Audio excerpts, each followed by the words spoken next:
지난주에 천지남 다녀왔다 그랬죠. 우리 교우들도 참여했고 우리 뉴라이프 선교회에 많은 분들이 함께 하셔서 너무 좋았고 날씨도 아침에는 좀 흐렸어요. 흐렸고 오후가 되니까 아주 햇빛도 나고 좋은 날씨 가운데 잘 다녀왔습니다.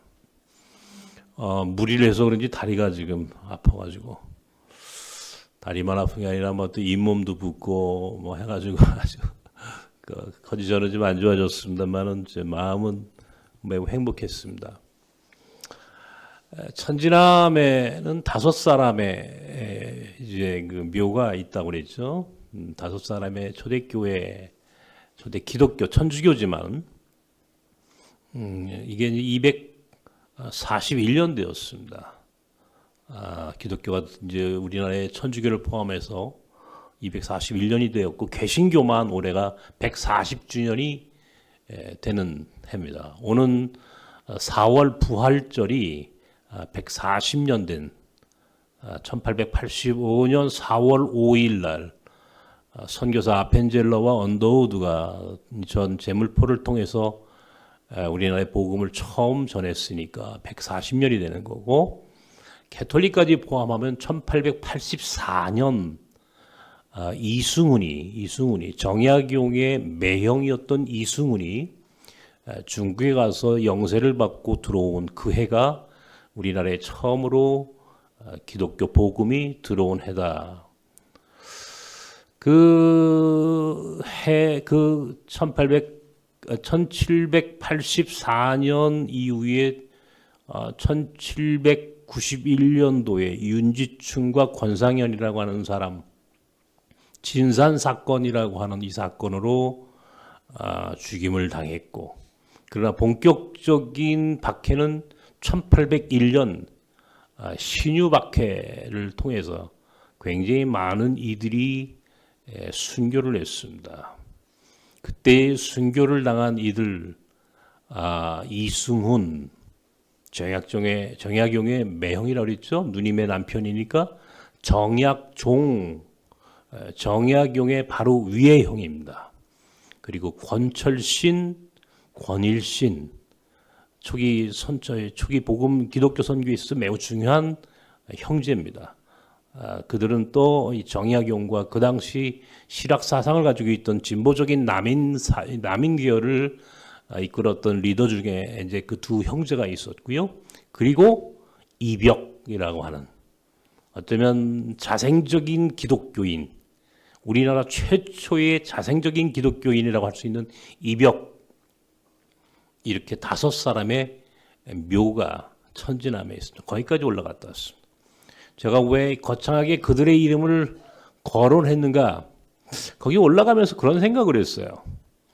일단 그 골짜구리가 너무 깊어.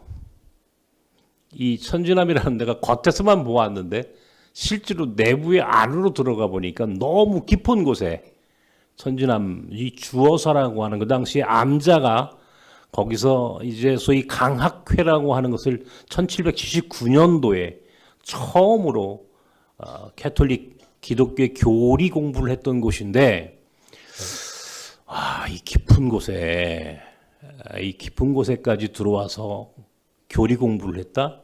우리 말로 얘기하면 지금 성경 공부를 했다 그런 말이에요. 성경 공부를 했다? 목숨을 내놓고 예수를 믿었다?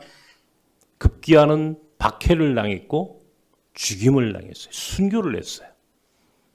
과연 내가 만약에 240년 전에 그 동시대 사람들과 내가 함께 그곳에 있었다면 나는 과연 이 깊은 산골에 와서 성경 공부를 할 것이며 예수를 믿으면 죽는다는 그런 말을 듣고도 나는 예수를 믿을 만한 믿음과 용기가 내게 있을까? 그런 생각을 해보았습니다. 자신이 없더라고요. 자신이 없어요. 조금만 힘들어도 아야야야 하는데 조금만 그거 걸었다고 지금도 다리가 아프다고 이렇게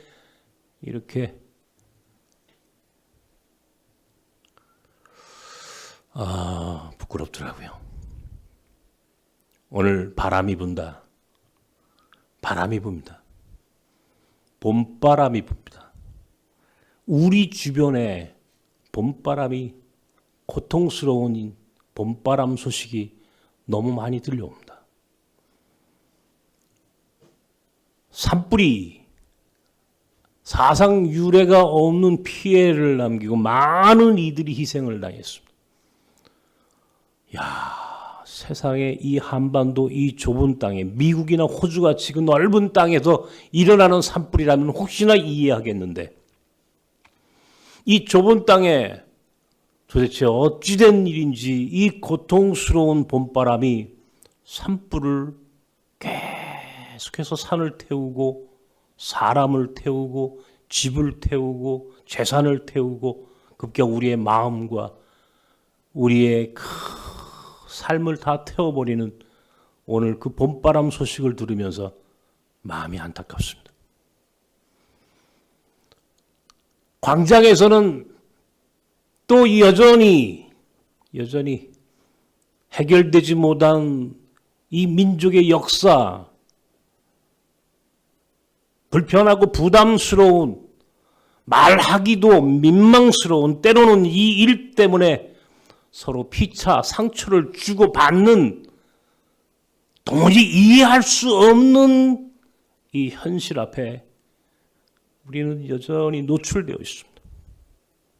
해결되지 않은 봄바람이 계속해서 우리의 삶과 우리의 교회를 향하여 불어 제끼고 있습니다.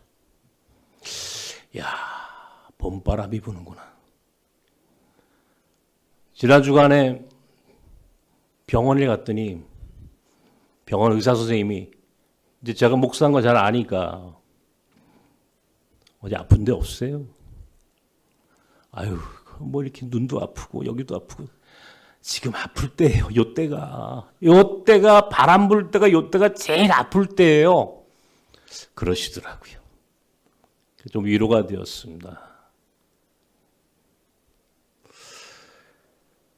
얼마 전에 몽골 학교 문제로 경기도 교육청을 다녀왔습니다. 근데 참 세상이 너무 심각한 이 저출산의 문제가 너무 심각한 상황이라는 것을 제가 또 느꼈습니다. 이 안에 광장 초등학교가 있습니다. 제가 그 학교 출신입니다. 거기서 초등학교를 다녔습니다. 그런데 올해에 그 초등학교 1학년에 3명이 입학했답니다. 단 3명. 총 학생 수가 45명이랍니다. 이 학교가 나는 어디 시골에 있는 학교인 줄 알았습니다. 서울 한복판 광장동에 그렇게 오래된 이 명문입니다. 이 학교가. 제가 나왔잖아요. 홍명보 감독도 이 학교 출신입니다. 홍명보도. 제가 어렸을 때 하여간 학생이 얼마나 많았는지 오전반, 오후반 이렇게 있었습니다. 학생들이 바글바글 했었습니다. 그런 학교였는데 3명이 입학했답니다. 올해 49개 교가 폐교를 했답니다. 우리나라에. 그중에 40개 교가 초등학교입니다. 앞으로 계속 이 쓰나미 같은 저출산과 인구 절벽의 문제가 계속 쓰나미처럼 우리 사회를 먹여 삼킬 겁니다. 이 쓰나미가 우리 몽골 학교까지 덮쳐 올지도 모릅니다. 어쩌면 굉장한 위기가 닥쳐오겠다 싶을 만큼 위기의식을 느끼고 있습니다. 이런저런 얘기뿐만 아니라 여러분의 삶은 어떻습니까? 아프고 힘들었는데 조금 나아질까 싶었는데 어떤 사람한테는 더 심각한 문제가 생겼다는 소식도 들렸습니다. 조금 나아져야 하는데 점점점 먹고 살기 어렵다는 이야기를 듣기도 합니다.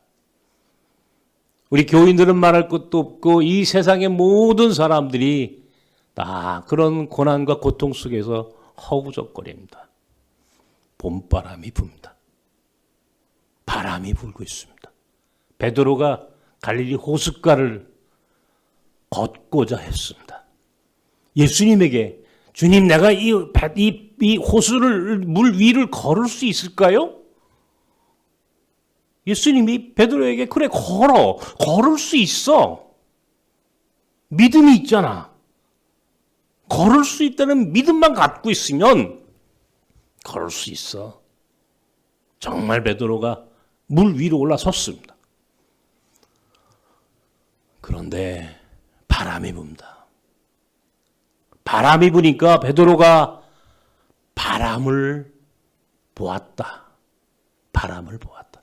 바람을 보니까 갑자기 두려움이 생겼습니다. 바닷물에 빠졌습니다. 허우적거리니까 우리 주님이 손을 내밀어 베드로를 건져 올리셨어요. 그리고 이야기하셨습니다. 왜 의심하느냐? 왜 의심하느냐?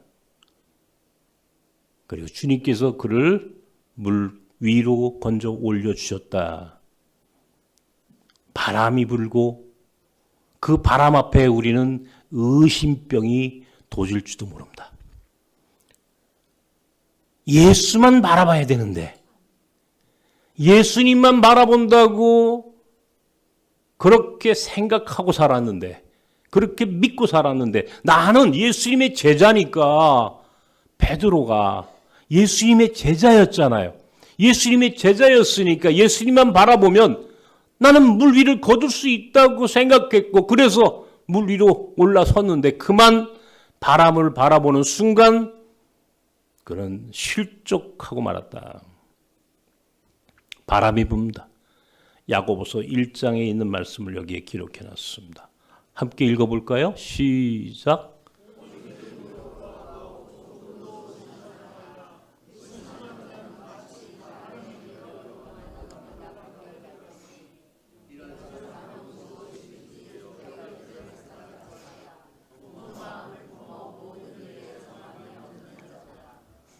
바람이 불었습니다. 바람이 불면 선택을 해야 합니다. 바람을 볼 것인지 예수를 볼 것인지 우리 주님을 바라볼 것인지 바람을 바라볼 것인지 결단해야 합니다. 히브리서 12장 2절에 오늘 이렇게 기록해 놨습니다. 함께 읽으십시다. 시작.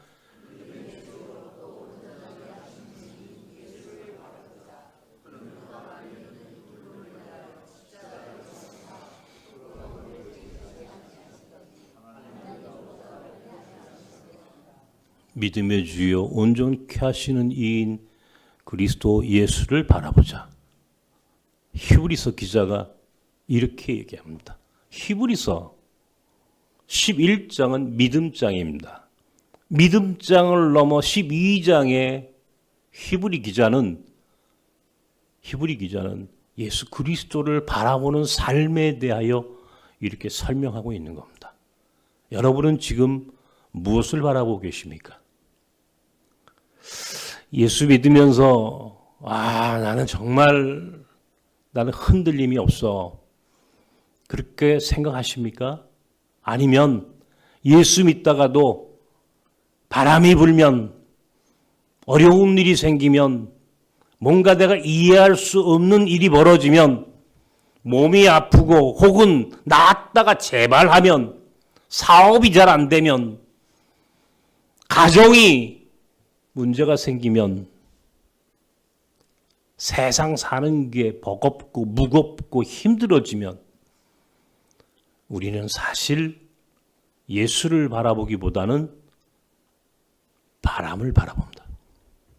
대부분의 사람들이 사실은 다 실족합니다. 나도 자랑할 것이 없습니다. 목사인 저도 여전히 바람이 불면 흔들립니다. 바람이 불면 흔들리다 못해 물에 빠져서 허우적거리고 실족하고 때로는 죽을 것 같은 고통을 느끼곤 합니다. 요즘 그렇습니다. 왜 세상이 이럴까? 왜 우리의 주변, 우리의 이 대한민국의 상황이 왜 이렇게 끊임없이 바람이 불고 이게 도대체 무엇이지? 그런 생각을 요즘 해보고 있습니다. 왜 그럴까? 왜?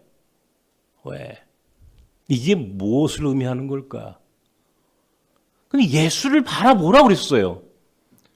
예수를 바라보라는 말의 의미를 여러분 어떻게 생각하십니까? 그냥 눈 뜨고 쳐다보면 되는 겁니까?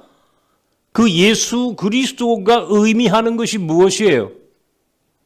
예수 그리스도가 우리에게 가르쳐 주신 진리, 정의, 그가 우리에게 보여주셨던 삶의 모범, 예수 그리스도가 궁극적으로 우리를 구원하시는 분이시라고 하는 그런 믿음, 이게 예수라고 하는 이름 속에 숨겨져 있는 키워드예요. 그냥 이름만 외우고 그냥 저 벽에 붙어 있는 십자가만 쳐다보면 되는 게 아니에요. 매일같이 십자가를 쳐다보는데 눈으로 쳐다보지만 마음으로 믿지 않으면, 삶으로 고백하지 않으면 하나님이 역사의 주인이시고 하나님이 모든 생명을 주관하시고 우리 주님이 십자가 사건을 통하여 우리에게 궁극적인 구원을 이루어 주셨다라고 하는 분명한 믿음과 역사의식이 없이는 우리는 무조건 이 바람 앞에 실족할 수밖에 없습니다. 지금 우리 모두가 다 실족하고 있습니다. 대한민국에 사는 모든 사람, 이 세상 안 믿는 사람들은 물론이고 믿는 교인들까지 도대체 이게 뭐야? 도대체 우리는 무엇을 보고 있는 건가? 예수를 믿는다면서 도대체 무엇을 보고 있죠? 예수를 믿는다면서 저 광장에 나와서 그 의의 목소리를 내고 있는 자들은 도대체 무엇을 보고 있길래 과연 진리를 보고 있으며 정의를 보고 있으며 역사를 바라보고 주님의 십자가를 보고 있는가? 아니면 이 세상의 헛된 이데올로기와 망상과 욕망과 그들의 불신앙 속에 허우적거리고 있는 오늘 이 세태의 모습은 분명 오늘 성경에 나오는 물에 빠진 베드로의 모습입니다. 그들은 말할 것도 없고 사실은 그들을 바라보는 우리 한국교회가 여전히 우리 또한 물속에 빠져 있습니다. 해결되지 않는 우리의 삶입니다. 많이 아파요. 내 마음이 아프고 내 몸이 아프고 나도 베드로구나. 예수를 믿는다고 설교자로 살아온 지가 수십 년이 되었는데도 나는 오늘 이 봄바람 부는 이 한반도의 봄바람 앞에 흔들리고 있습니다. 주님이 우리에게 물으셨습니다. 왜 의심하느냐? 여기에 답이 있습니다. 왜 의심하느냐? 여러분, 믿음이란 사실은 왔다 갔다 하는 시계추 같은 건지도 모릅니다.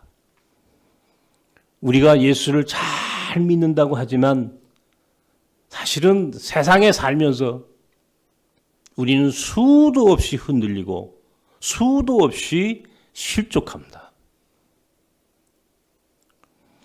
우리가 소위 은혜라고 하는 말을 합니다. 은혜. 우리의 구원은 오직 은혜로만. 그죠? 이 종교개혁자들이 우리에게 가르쳐준 복음입니다.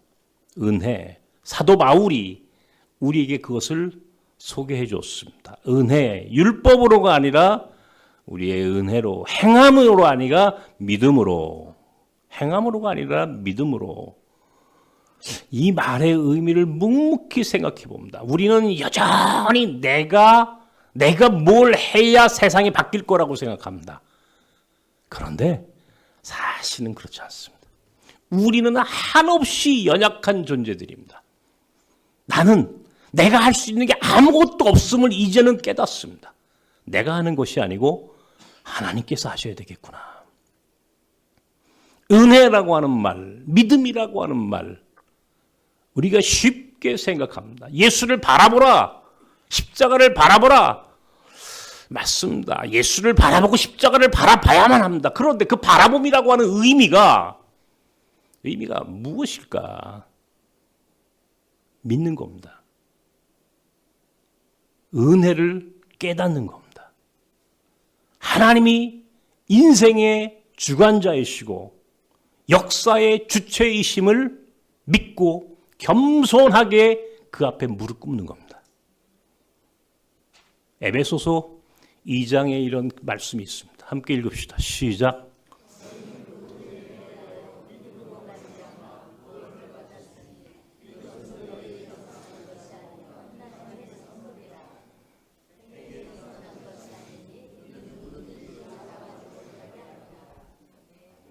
갈라디아서 6장에 있는 말씀도 기록해 놨습니다. 시작.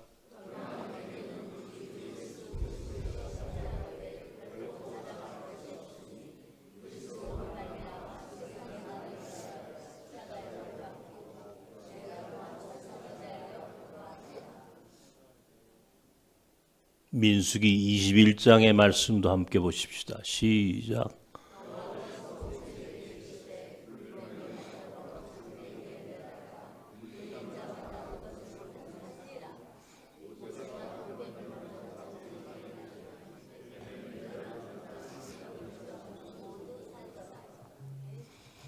바울이 어떤 사도였습니까? 바울이야말로 정말 위대한 사도였습니다. 그런데 그 바울이라는 사람이 그렇게 대단한 신앙인이요 선교사였던 바울이라는 사람이 스스로에 대해서 로마서 7장에 오늘 이렇게 고백합니다. 함께 읽어보십시다. 시작.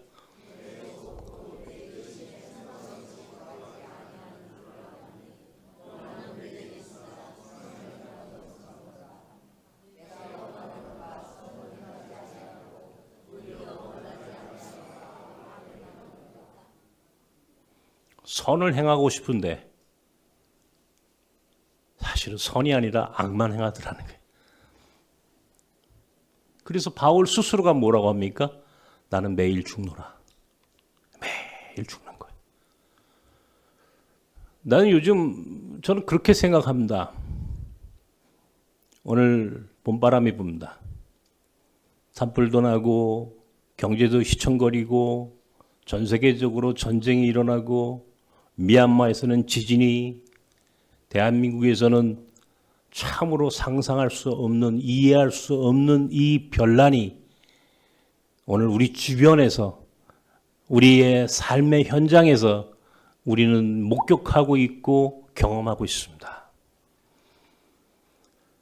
이제 예수 믿는다는 것에 대해서 다시 생각해 보았습니다. 우리는 은혜로만 삽니다. 은혜로 산다는 것의 의미는 하나님이 주관하신다는 겁니다. 하나님이 주체라고 하는 사실을 믿는 겁니다. 내가 뭘 해서 내 행위로 이게 아니라 역사의 주관자이신 하나님께서 그 일을 행하시도록 겸손하게 우리 믿는 자들이 주님 앞에 기도하고 구하는 것밖에 없다는 겁니다. 뿐만 아니라 바울 같은 이는, 그렇게 위대한 사도였던 바울 같은 이는 나는 매일 죽노라.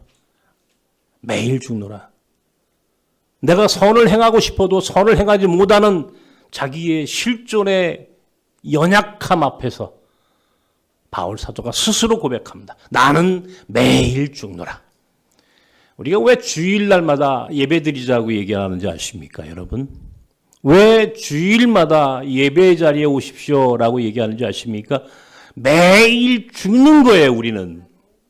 이 자리에 와서 매일 죽음을 경험하는 거예요. 이것은 예수 그리스도의 무덤이야. 무덤. 예수 그리스도가 여기에 우리와 함께 죽기를 원하시는 거예요. 나는 예수와 함께 십자가에 못 박혀 죽었나니 이제 내가 산 것 아니오. 오직 내가 그리스도 예수 안에서 다시 사는 거야. 내가 다시 사는 것은 육체 가운데 사는 게 아니야. 하나님의 은혜 가운데 다시 살아나는 거야. 우리의 문제를 치유하는 궁극적인 길은 하나님 앞에 겸손하게 우리 믿는 사람들이 무릎 꿇고 기도하는 겁니다. 바람은 우리를 실족하게 합니다. 우리는 매일 실족할 수밖에 없는 연약한 존재들입니다. 바람은 사실은 밖에서 부는 것이 아니라 내 안에서 내 마음이 부는 거예요.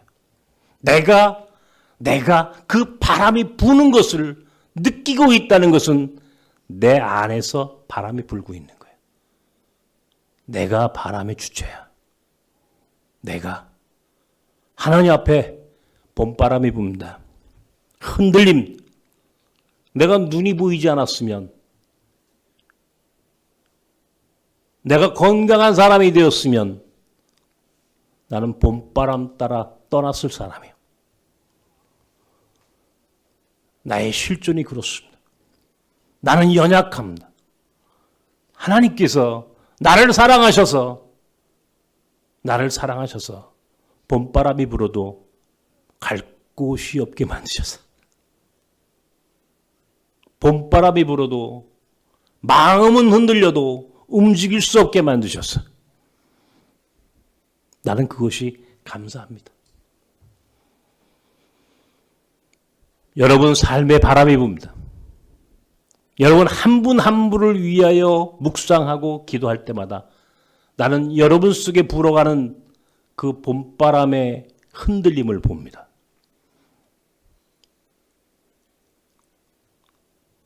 하나님의 은혜 가운데 머무십시오. 하나님의 은혜만이 우리가 살 길입니다. 세상 가운데 우리의 희망이 있지 않습니다. 이 세상이 우리를 구원해 주지 못합니다. 하나님은 우리 믿는 사람을 구원하는 구원자이시지만 동시에 우리 민족과 역사까지 구원해 주시는 절대적인 구원자십니다. 우리만 구원받는 것이 아니라 우리의 역사, 우리 이웃과 우리의 공동체 모두가 구원받는 길을 이제는 함께 고백하고 선택할 때가 되었습니다. 예수 그리스도의 십자가 사건이 무엇을 의미하는지를 다시 한번 깨닫고 우리가 그 십자가 앞에 나를 내려놓고 바울 사도처럼 나는 매일 죽노라 주님 앞에 예배하는 것을 귀하게 여기십시오. 예배하는 것은 우리가 죽는 겁니다. 내가 죽어야 예수가 살고 내가 죽어야 하나님의 역사가 일어나고 있다는 것을 알아야 합니다. 오늘 교회가 죽어야 합니다. 교회가 죽지 않고 고개를 쳐드는 순간 하나님의 은혜는 우리에게 이루어지지 않습니다. 교회는 죽어야 할 때입니다. 지금처럼 교회가 머리를 들면 이 문제는 해결되지 않습니다. 끝까지 십자가 예수 그리스도의 무덤 앞에 우리가 함께 묻혀야 한다는 사실을 기억하시고 예수의 십자가 사건의 의미를 묵상하시는 여러분 모두가 되기를 주님의 이름으로 축원합니다. 기도합시다.